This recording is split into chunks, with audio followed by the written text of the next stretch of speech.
Olá, bom dia a todos, a paz do Senhor Jesus Cristo de Nazaré, que Deus te abençoe, te guarde, venha te levantar, capacitar, repreender todo mal neste dia chamado hoje, em nome de Jesus. Desde já você que não é inscrito no canal, se inscreva no canal, ative todas as notificações, dê seu like, que é muito importante. Estaremos orando, clamando, bendizendo, glorificando o nome do Senhor pela sua vida, em nome de Jesus. Compartilhe esse vídeo no Instagram, no WhatsApp, no Facebook. Deixa Deus te usar aí, que eu vou deixar Deus me usar aqui orando pela sua vida, em nome de Jesus. Hoje eu quero trazer mais um testemunho abençoado.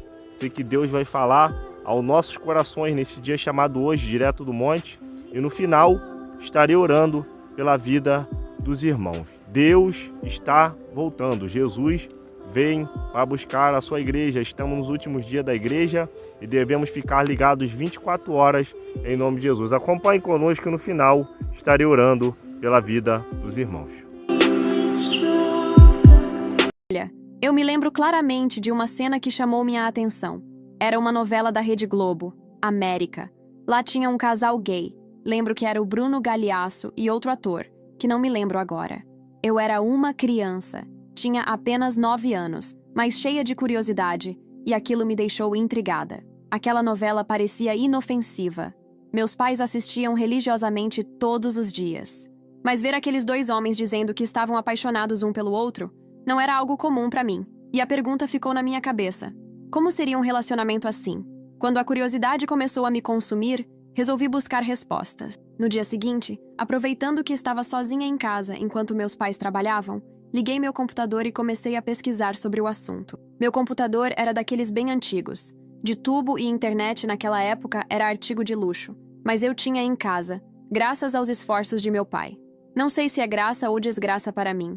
Minha intenção inicial era entender algo que parecia novo para mim, mas o que a internet me apresentou foi muito além do que eu esperava. Meu Deus, quando me lembro, sinto nojo de como o demônio me usou, como ele tirou minha inocência. E o pior, sinto uma imensa tristeza porque vejo que ele ainda faz isso. E os pais? Os pais não percebem, acham tudo inocente. Bem, entre artigos, imagens e vídeos, o terrível aconteceu. Acabei me deparando com a pornografia. Nunca tinha visto algo assim antes, mas naquele momento aquilo me prendeu. Era como se algo tivesse sido despertado dentro de mim, algo que eu nem sabia que estava ali. Foi o começo de um ciclo do qual eu não conseguia sair. O ciclo mais doloroso de minha vida até aqui. Dia após dia, durante as longas horas sozinha em casa, eu voltava para na internet, procurando por mais. Cada pesquisa me levava a um conteúdo ainda mais explícito, mais viciante. Eu sentia vergonha, mas não conseguia parar. Eu me lembro que começou a passar pela minha cabeça como meus pais faziam aquilo. Eu me imaginava fazendo aquilo. Você tem noção? Eu tinha apenas 9 anos. Como isso pode acontecer? A partir daí, o diabo me escravizou por longos 11 anos. Cada dia mais eu me afundava nesse mundo obscuro, sujo, podre e nojento. Mas o diabo não estava contente. Ele provocava sensações em mim ao ver aquilo. Até que, com isso, outro hábito começou a se formar. A masturbação. No início, parecia algo que me ajudava a lidar com a curiosidade, mas rapidamente se tornou incontrolável. Era como se aquilo tivesse se tornado um refúgio, uma forma de escapar da solidão. Mas, ao mesmo tempo, eu sabia que estava me afundando cada vez mais. Ao passar dos anos, eu tentava sair, mas estava presa. Com a idade chegando, eu comecei a perceber o quanto isso era errado e que não agradava a Deus. Mas meu corpo pedia mais e mais. Era uma droga. E se eu ficasse sem eu, enlouquecia. Lembro-me de enquanto meus pais estavam na sala. Eu estava no quarto trancada, consumindo isso e me masturbando. É estranho dizer, mas cada vez que eu me tocava o prazer era mais viciante. Eu comecei a usar a masturbação para tudo. Estava feliz, corria para o banheiro. Me frustrei. Eu ia para meu quarto. Parecia que me tocar era um remédio calmante. Mas eu sabia que era errado, nojento e sórdido. E então me sentia culpada e fracassada por não me controlar.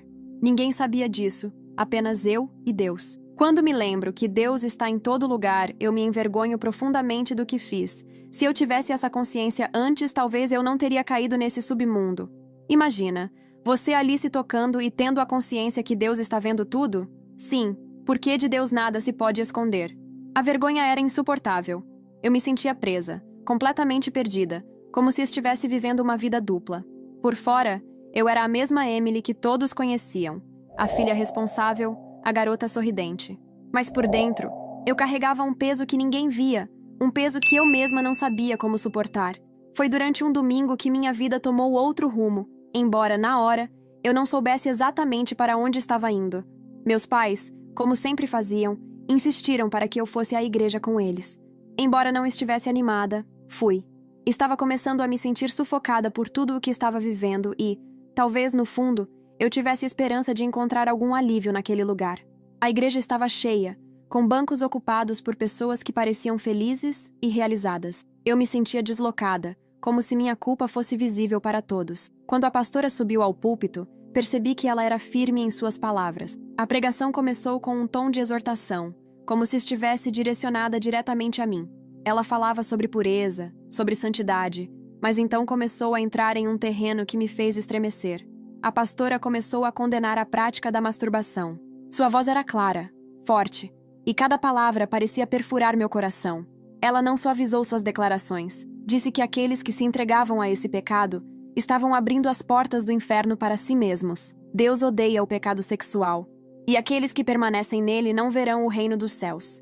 Ela declarou com veemência. Enquanto ela continuava, eu mal conseguia olhar para o púlpito. Meu rosto queimava de vergonha, e minha mente repetia suas palavras como uma sentença. Ela parecia saber exatamente o que eu estava escondendo, mesmo que fosse impossível. Eu senti como se estivesse completamente exposta diante de todos. Por um instante, imaginei que as pessoas ao meu redor sabiam o que eu fazia quando estava sozinha, que poderiam ver minha sujeira e minha culpa. A pregação terminou, mas eu estava paralisada. Minha mente estava em completo caos. Não conseguia enxergar nenhum vislumbre de esperança. A pastora falou sobre o perdão de Deus, mas suas palavras de condenação foram muito mais fortes. Quando saí dali, me senti como se uma pedra tivesse sido colocada sobre o meu peito, pesada e impossível de carregar.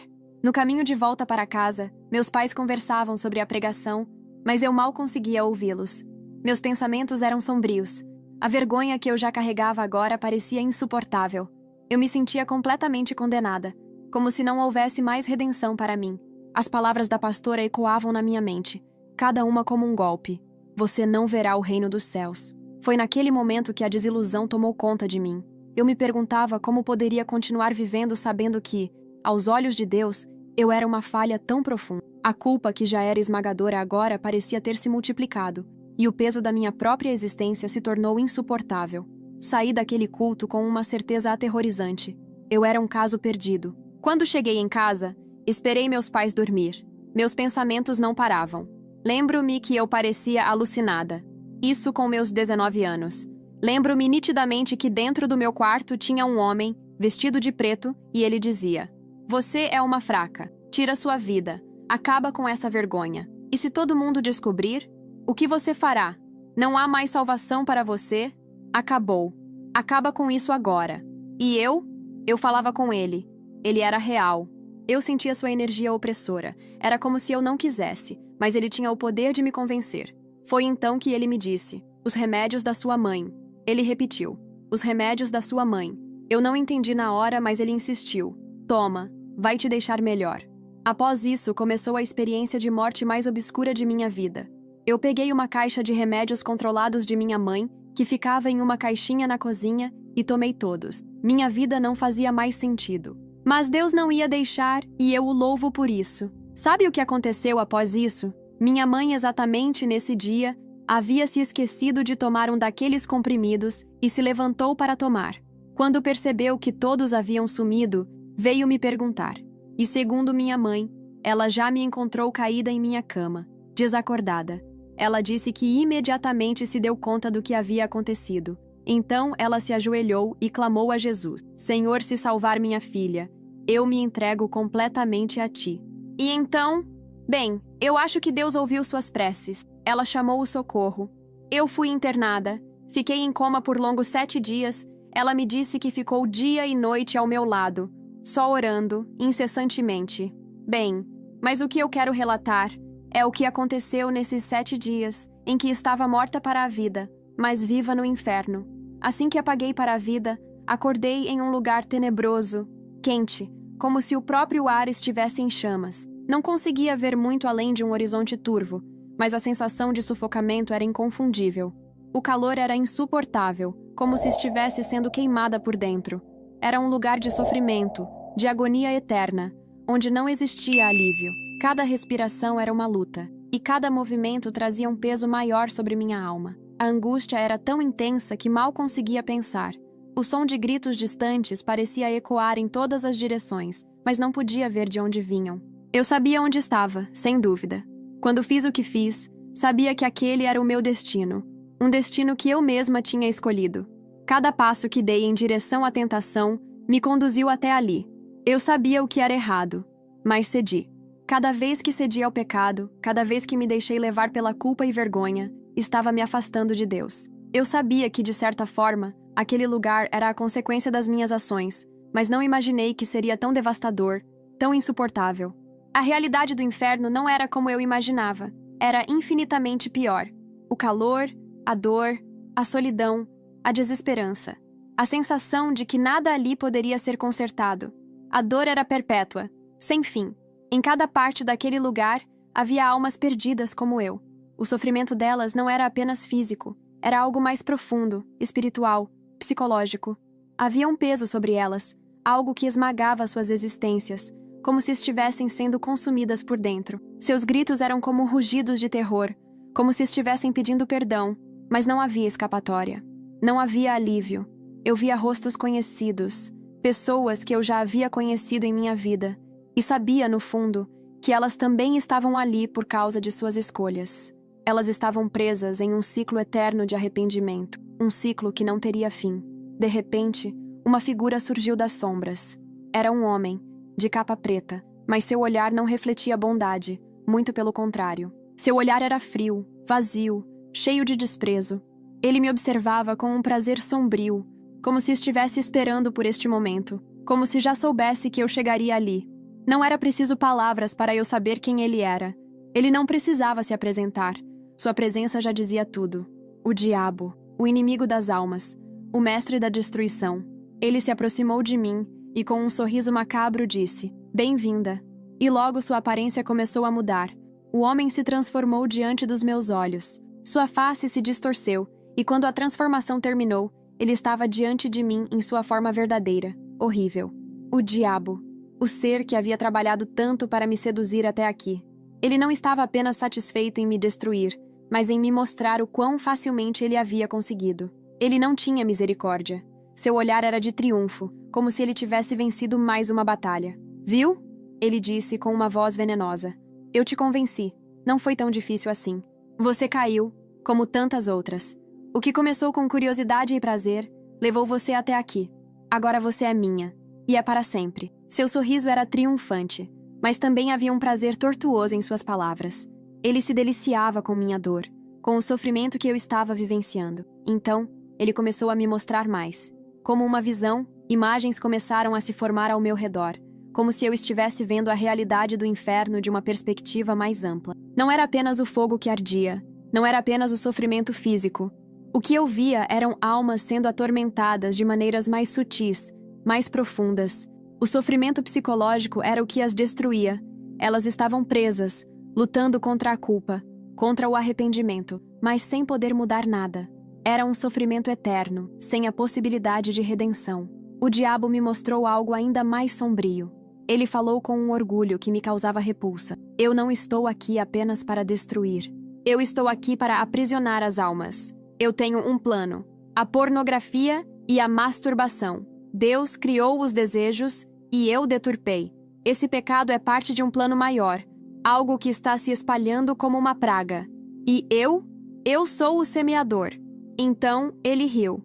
Um riso horrível, nojento. Ele então disse: "Emily, não é apenas uma questão de prazer, é uma questão de destruição. Eu implanto a pornografia nas casas, nos lares, nas famílias. Filmes, novelas, músicas. Eles são meus aliados. E ninguém vê. Todos estão distraídos. E o alvo são as crianças. Aquilo foi me dando repulsa e muita, mas muita culpa."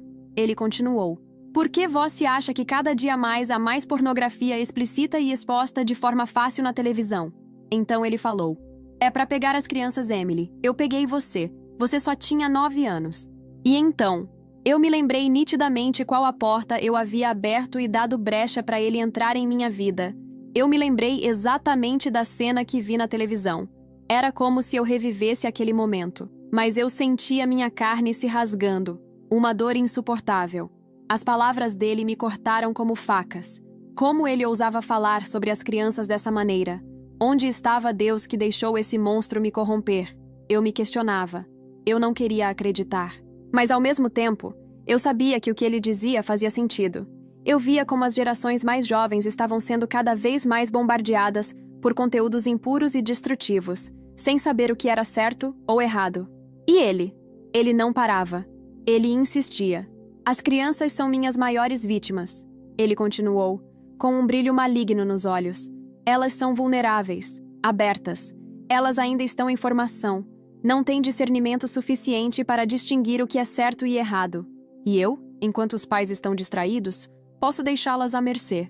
Elas crescem consumindo isso, sem perceber o que está acontecendo com elas. Elas não sabem que suas almas estão sendo aprisionadas. E, quando começam a amadurecer, quando começam a perceber o que fazem, já é tarde demais. O pecado já está tão enraizado que elas começam a sentir a culpa. E essa culpa é o meu presente para elas. Eu sentia o peso daquelas palavras como um fardo esmagador.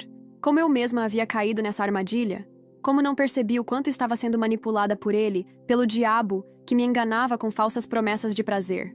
O pecado que começou como algo aparentemente inofensivo, algo que eu via como simples curiosidade, agora tinha se transformado em uma prisão.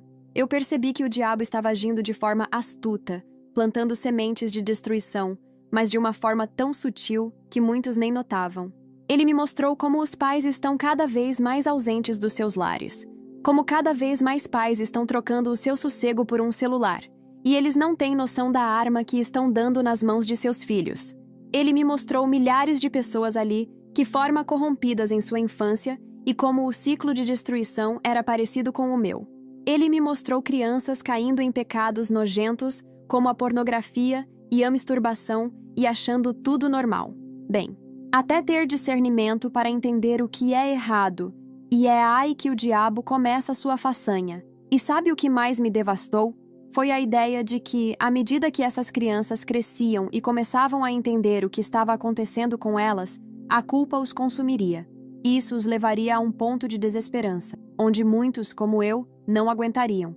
E o diabo sabia disso. Ele sabia que muitos não seriam fortes o suficiente para lidar com essa culpa, essa condenação interna. Ele sabia que muitos, em sua dor, iriam buscar uma saída rápida, assim como eu busquei. Eu senti uma dor profunda, mais do que qualquer sofrimento físico. Era uma dor espiritual. A dor de saber que todas as minhas escolhas me haviam levado até aquele ponto. Eu estava perdida, sem esperança, sem redenção. Foi então que eu comecei a escutar vozes. Dessa vez não era de grito ou sofrimento, era sussurros. O diabo, percebendo, começou a aumentar o barulho do inferno, mas eu ouvi. Eu o ouvia. É surreal contar isso aqui, porque sinto que essa experiência foi mais real do que eu posso imaginar. Com aquelas vozes ecoando em meus ouvidos, ela me trazia paz, sabe? Mas como? Eu me perguntava. Como eu posso sentir paz aqui, no inferno? Então isso me deu uma certeza. Eu sabia que minha jornada não tinha terminado. O diabo podia ter me mostrado sua estratégia de destruição, mas a luz que surgia diante de mim me dava uma última chance. Eu não estava mais sozinha. Deus estava ali, estendendo a mão para mim, oferecendo-me a graça que eu achava ter perdido para sempre. E naquele momento, eu soube. A realidade do inferno não era apenas sobre fogo e dor física, mas sobre a separação eterna de Deus, o sofrimento de nunca mais poder estar na presença dele. E ao olhar para a luz, percebi que a verdadeira salvação não estava em me culpar ou me punir, mas em me entregar à graça de Deus, que é mais poderosa do que qualquer pecado, mais forte do que qualquer condenação. Deus me deu uma última oportunidade, e com aquela luz, a chance de ser transformada. Eu ainda não sabia o que me esperava, mas o que eu sabia era que, através da graça divina, o inferno não tinha poder sobre mim. Depois de sentir aquele calor, aquela angústia e a dor espiritual indescritível, eu senti como se minha alma estivesse sendo puxada para uma realidade diferente. Quando o diabo se afastou, a luz que surgiu diante de mim parecia afastar as sombras. E eu sabia, no fundo da minha alma, que havia uma chance, uma última chance de ser salva. Mas antes que eu pudesse entender completamente o que estava acontecendo, a visão começou a se dissipar e eu acordei. O que aconteceu depois foi inexplicável. Ao abrir os olhos, uma luz suave e fria me cegou momentaneamente, mas logo fui envolvida pela sensação de segurança. Eu não estava mais no inferno. Não estava mais naquele lugar de dor, de tortura e desespero.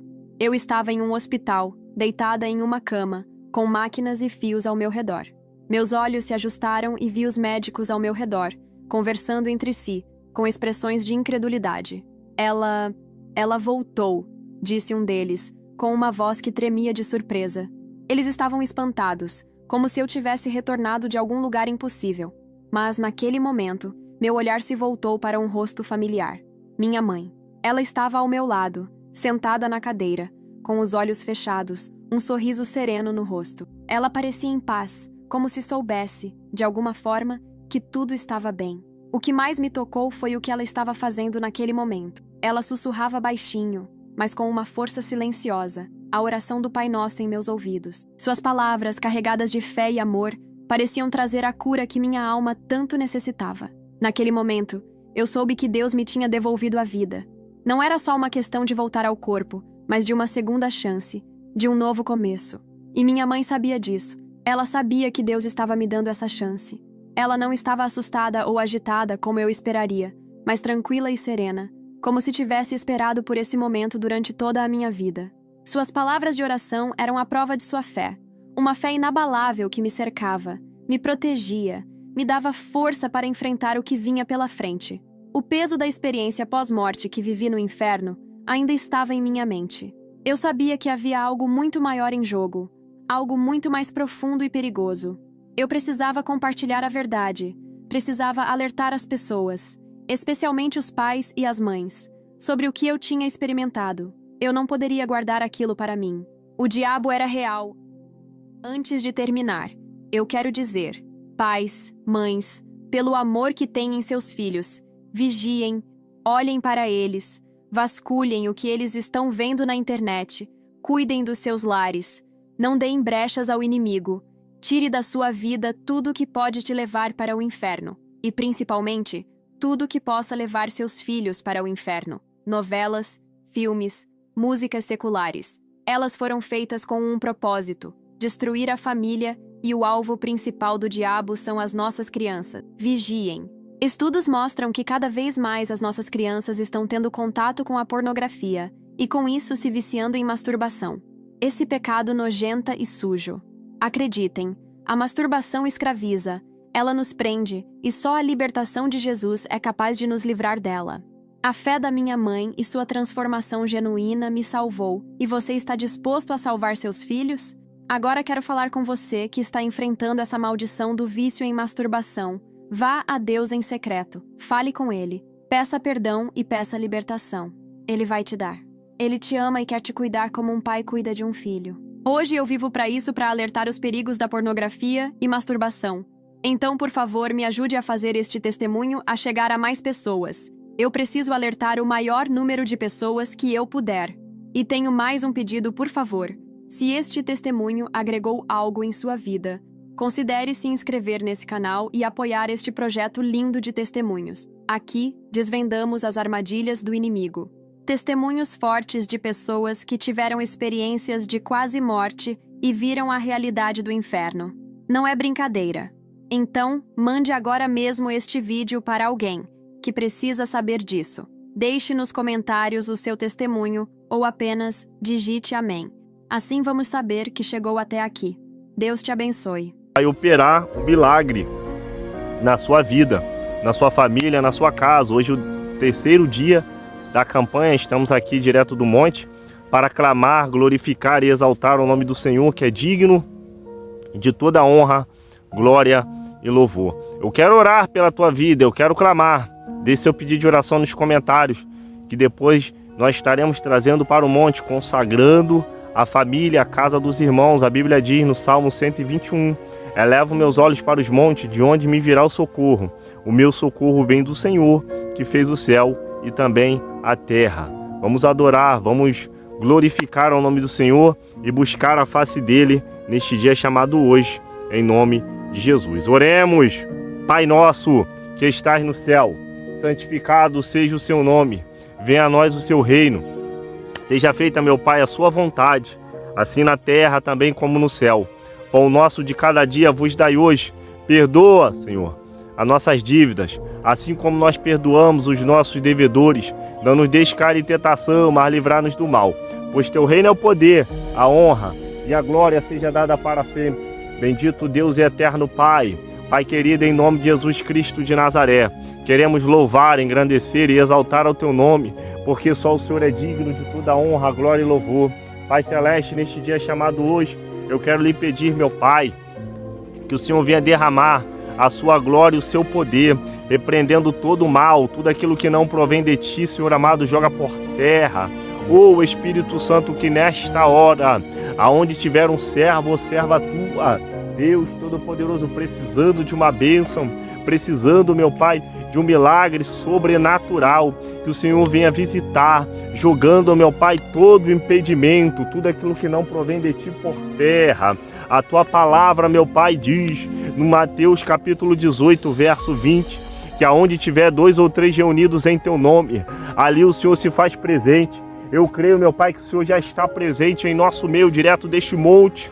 Ô Espírito Santo, no Salmo 121, o Senhor diz na sua palavra: elevo meus olhos para os montes, de onde me virá o socorro.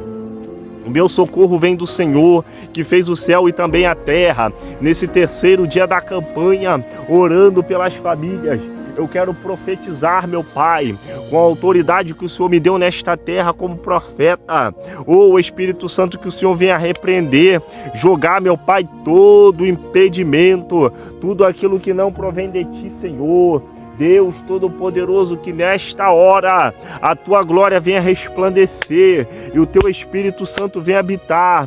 Joga, meu Pai, toda obra de macumbaria, toda obra de feitiçaria, toda obra de magia negra, toda obra de voodoo, toda obra feita a 7 palmos da terra, que seja jogado por terra, a poder no teu santo nome. A cada família, a cada casa, a cada lar representado aqui no canal, Deus Todo-Poderoso visita, vai repreendendo, meu Pai, ô Espírito Santo, espírito de briga, espírito de separação, a cada casamento, a cada namoro, a cada noivado, quero lhe entregar nas tuas mãos, ser com teus filhos e tuas filhas dando vitória.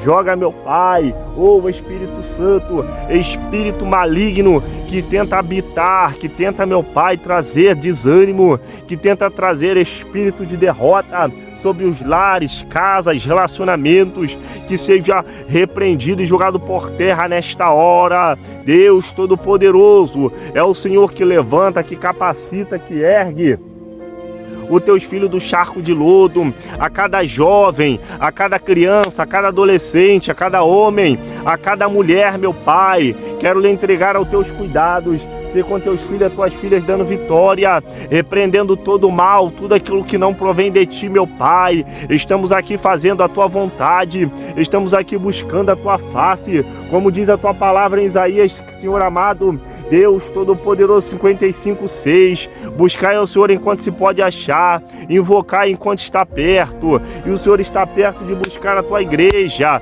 mas o Senhor não quer buscar uma igreja de qualquer forma, o Senhor quer buscar uma igreja lavada, remida e santificada no teu nome. Deus Todo-Poderoso, eu quero profetizar que os teus filhos, aonde eles estiverem, eles vão, meu Pai, receber algo sobrenatural, e a tua glória vai resplandecer, e o teu Espírito Santo, meu Pai, vai habitar sobre a vida dos teus filhos, Senhor. Deus Todo-Poderoso, eu não te peço prata, também não te peço ouro, mas o que eu te peço, meu Pai, é revestimento de grande glória e poder. Ô Espírito Santo, nos revista, meu Pai, Senhor amado, nos reveste nesta manhã, Deus, com as armaduras espirituais, que nesse terceiro dia da campanha, o Senhor venha blindar a nossa casa, o Senhor venha blindar a nossa família e o nosso lar. Precisamos de Ti nós não somos nada, nós somos como um grão de areia em meio ao deserto, mas pela Tua graça e pela Tua misericórdia, o Senhor tem sido conosco para nos dar vitória e nos abençoar. Deus Todo-Poderoso, eu te peço nesta hora, joga, meu Pai, todo espírito de depressão, todo espírito, meu Pai, de bloqueio mental, que tenta entrar para disseminar, para jogar um veneno espiritual, um veneno maligno, para tirar a ligação dos teus filhos. Nesta hora eu te peço que esse mal ele venha bater em retirada e o teu nome seja glorificado e exaltado na vida dos teus servos e servas tuas. Deus Todo-Poderoso, que nesta hora o Senhor venha tocando em cada coração, em cada, Senhor amado, espírito que precisa ser purificado, que precisa ser limpo, que precisa ser sarado. Deus, a cada coração que está contrito, a cada coração que está necessitado, Deus Todo-Poderoso, de receber, Senhor amado, algo grandioso, precisa, meu Pai, nesta manhã, Deus Todo-Poderoso, que a tua obra venha a ser completa, porque o Senhor não faz nada pela metade. A tua palavra diz, Senhor, que passarão os céus e a terra, mas as suas palavras não irão de passar.